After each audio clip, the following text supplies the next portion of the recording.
Hello, good morning. Jose Kachippally official ചാനലിലേക്ക് സ്വാഗതം.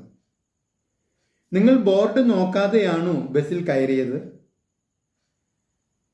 സാധാരണ നമ്മൾ ഒരു ബസ്സിൽ കയറുന്നതിന് മുമ്പ് നമ്മൾ ബസ്സിൻ്റെ ബോർഡൊക്കെ നോക്കി നമുക്ക് പോകേണ്ട ബസ്സാണെന്ന് ഉറപ്പ് വരുത്തി നമ്മൾ ബസ്സിൽ കയറും. ഇത് നമ്മൾ നേരത്തെ ആ ബസ് സ്റ്റാൻഡിൽ എത്തിയിട്ടുണ്ടെങ്കിലാണ്, അല്ലെങ്കിൽ ബസ് സ്റ്റോപ്പിൽ എത്തിയിട്ടുണ്ടെങ്കിലാണ് ഇത് സാധിക്കുക. നമുക്ക് വരേണ്ട ബസ് വരാൻ കുറച്ച് സമയമുണ്ട്.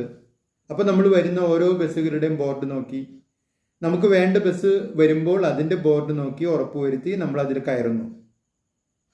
എന്നാൽ ചിലപ്പോൾ നിങ്ങൾ ബസ് സ്റ്റോപ്പിൽ എത്തുന്നതിന് മുമ്പേ ബസ് വരുന്നു, തിരക്കാണ്, നിങ്ങൾക്ക് ബസ്സിൻ്റെ ബോർഡ് നോക്കാൻ നേരം കിട്ടിയില്ല, ബോർഡ് നോക്കാൻ നിന്നാൽ ചിലപ്പോൾ ബസ് മിസ്സായി പോകാം, അതുകൊണ്ട് നിങ്ങൾ ചാടി കയറുന്നു ബസ്സിൽ.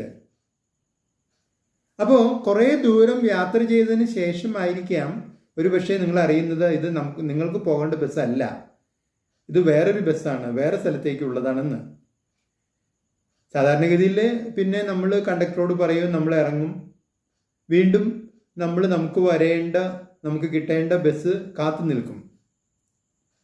എന്നാൽ ചില ആളുകളുണ്ട്, ബസ് തെറ്റിയാലും ബസ് തെറ്റിയതാണ് എന്ന് ബോധ്യപ്പെട്ടാലും അതിൽ നിന്ന് ഇറങ്ങാൻ കൂട്ടാക്കാത്ത ആളുകളുണ്ട്. അവർ വിചാരിക്കുന്ന ഏതായാലും ഇതിൽ കയറിയില്ലേ, ഇനിയിപ്പോൾ അങ്ങനെ അങ്ങ് പോട്ടെ, ഇനിയിപ്പോൾ എന്തിറങ്ങാൻ. അപ്പോൾ ഈ നിക്ഷേപ പദ്ധതികൾ തിരഞ്ഞെടുക്കുന്ന കാര്യത്തിൽ പലരും ഇങ്ങനെയാണ്. ശരിയായ രീതിയിൽ ആലോചിക്കാതെ, വിശകലനം ചെയ്യാതെ,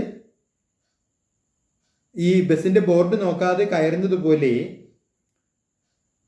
കിട്ടുന്ന ഒരു നിക്ഷേപ പദ്ധതി ഒന്നും ചിന്തിക്കാതെ അതിലങ്ങ് പോയി ചേരുന്നു. പിന്നീട് കുറേ കഴിഞ്ഞ് കഴിയുമ്പോൾ മനസ്സിലാകുകയാണ്, ഇതല്ലായിരുന്നു എനിക്ക് വേണ്ട നിക്ഷേപ പദ്ധതി, ഞാൻ ആഗ്രഹിച്ച ആ ഫീച്ചേഴ്സ് ഒന്നും ഇതിലില്ല, അല്ലെങ്കിൽ ഞാൻ ആഗ്രഹിക്കുന്ന ആ ഫിനാൻഷ്യൽ ഗോൾസ്, സാമ്പത്തിക ലക്ഷ്യങ്ങളിലേക്കല്ല ഈ നിക്ഷേപ പദ്ധതി കൊണ്ടുപോകുന്നത്. പക്ഷെ ഇത് അറിഞ്ഞു കഴിഞ്ഞാലും പിന്നെ ഒരു ഉദാസീനതയാണ്. ഏതായാലും കയറിയതല്ലേ, ഇനിയിപ്പോൾ അങ്ങനെ അങ്ങ് പോട്ടെ, അവസാനം നോക്കാം, ഇങ്ങനെയുള്ള ഒരു മനോഭാവം. പക്ഷേ നിക്ഷേപ പദ്ധതികളുടെ കാര്യത്തിൽ ഇങ്ങനെയുള്ള ഒരു സമീപനം സ്വീകരിക്കരുത്. നിക്ഷേപ പദ്ധതികൾ അതിൻ്റെ ബോർഡ് നോക്കി തന്നെയേ കയറാവൂ. അത് നിങ്ങൾക്ക് വേണ്ട സാമ്പത്തിക ലക്ഷ്യത്തിലേക്ക് നിങ്ങൾ നയിക്കുന്ന നിക്ഷേപ പദ്ധതിയാണെന്ന് ഉറപ്പുവരുത്തിയിട്ട് മാത്രം കയറുക. ആ നിക്ഷേപ പദ്ധതിക്ക് നിങ്ങൾ അങ്ങോട്ട് കൊണ്ടുപോകാൻ വേണ്ട ശേഷിയുണ്ട് അല്ലെങ്കിൽ ശക്തിയുണ്ട് എന്ന് സ്വയം ബോധ്യപ്പെടുത്തുക.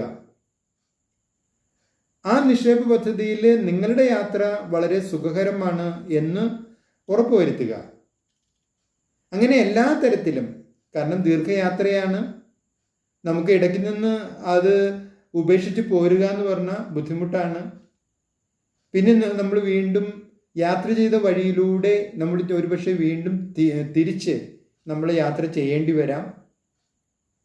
അപ്പോൾ ഇതൊക്കെ ഒഴിവാക്കാൻ ഏറ്റവും ആദ്യമേ നല്ലവണ്ണം ആലോചിച്ച് ശ്രദ്ധിച്ച് നമ്മൾ തീരുമാനിക്കുക ഏത് നിക്ഷേപ പദ്ധതിയാണ് നമുക്ക് വേണ്ടത്, ഏത് നിക്ഷേപ പദ്ധതിയിലാണ് ചേരേണ്ടത് എന്ന്. എന്നിട്ട് മാത്രം ആ നിക്ഷേപ പദ്ധതിയിൽ ചേരുക. ഇങ്ങനെ ചെയ്താൽ നിങ്ങളുടെ ജീവിതയാത്ര വളരെ സുഗമമായിരിക്കും. നിങ്ങളുടെ സാമ്പത്തിക ജീവിതം അല്ലലില്ലാതെ മുമ്പോട്ട് കൊണ്ടുപോകാൻ കഴിയും.